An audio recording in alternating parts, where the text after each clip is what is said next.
están? Bienvenidos. Soy Jessica Soto Huerta. Damos inicio a una nueva edición de este especial Congreso Futuro que lleva a ustedes la ciencia, el conocimiento, el arte, la innovación, la tecnología y las humanidades, y que año a año se da cita aquí en Santiago y también en las distintas regiones de nuestro país.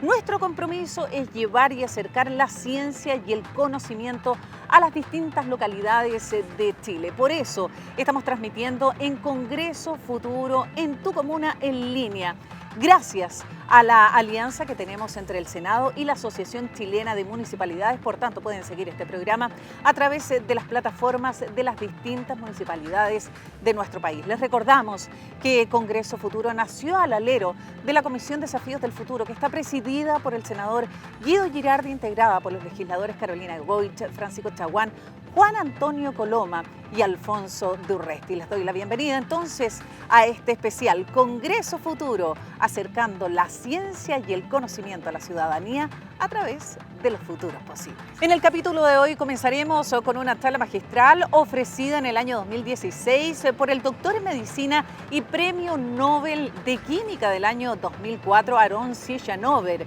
quien ganó este premio gracias al descubrimiento de la vía de degradación de las proteínas mediada por la ubiquitina. En la oportunidad, él señaló que todas las enfermedades se acumulan en las 3 últimas décadas de vida. Además, señaló que para potenciar el interés por la ciencia hay que ser rico en cultura y poseer curiosidad.